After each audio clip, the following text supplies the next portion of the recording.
नमस्ते विद्यार्थी मित्रों। इस अगले वीडियो में हमने न्यायपालिका के बारे में शुरुआत की थी। इस वीडियो के अंदर हम उसके अंदर ज़्यादा जानकारी प्राप्त करेंगे न्यायपालिका के अंदर।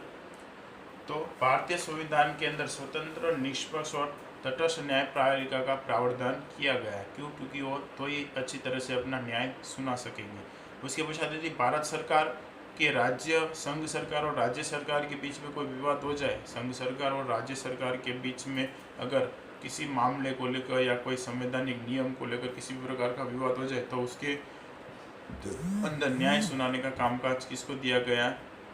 न्यायपालिका को दिया गया। इसलिए न्यायपालिका किसके आधार पर? तो स्वतंत्र और निष्पक्ष न्याय कर सके, इसके आधार पर। उसके अलावा संघ सरकार, राज्य सरकार के बीच संवैधानिक मसौदों पर विवाद हो, कोई संवैधानिक नियम और कानून के अंतर्गत अगर संघ सरकार और राज्य सरकार के बीच में कोई विवाद हो जाए या किसी भी प्रकार की चर्चा विचारणा अधिक हो जिसमें समझ ना आए, तो उस समय उस संवैधानिक प्रश्नों को हल करने का कामकाज भी किसको सौंपा गया है? न्यायपालिका को। उसके पश्चात सर्वोच्च न्यायालय राज्य के न्यायालयों पर नियंत्रण रखती है।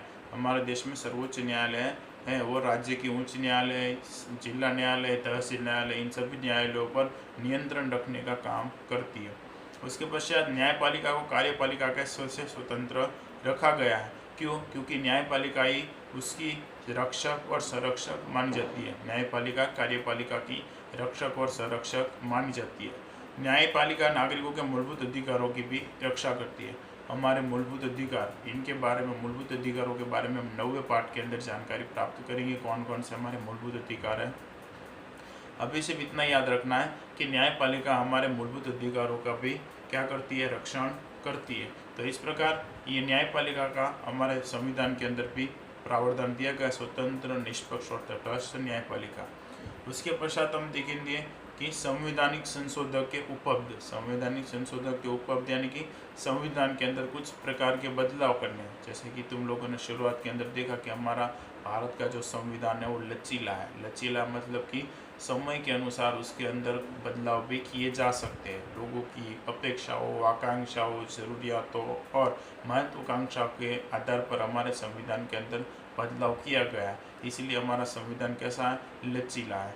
तो उसके अंतर्गत हमारे संविधान के अंदर कुछ विशिष्ट प्रकार के प्रावधान दिए गए कि भाई संवैधानिक मामलों के अनुसार, तो समय और संजोग के अनुसार, समय और संजोगों के अनुसार समय समय पर भारतीय संविधान के अंदर बदलाव होते गए या संबंधों और धाराओं को 3 भागों में बांटा गया है। और वो बदलाव किस प्रकार से करने, ये 3 भागों के अंदर बांटा गया, जिसमें पहला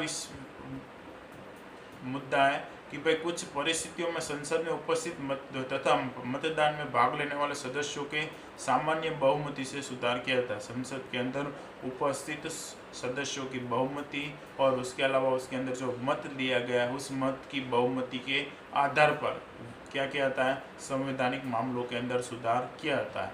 पहला क्या है कि संसद के अंदर उपलब्ध प्रतिनिधियों और उसके अंदर जो उपस्थित प्रतिनिधि है उनकी बहुमतता के आधार पर क्या किया जाता है? उसके अंदर सुधार किया जाता है।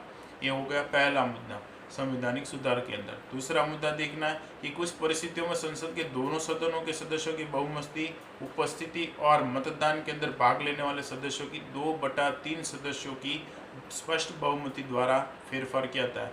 कुछ परिस्थितियों के अंदर संसद के दोनों सदनों की उपस्थिति होनी चाहिए और उस उपस्थिति के अंदर और जो उनके प्रतिनिधि है वो भी रहने चाहिए और उनके प्रतिनिधित्व करने के लिए जो उनका मतदान है उनकी भी बहुमति होनी चाहिए।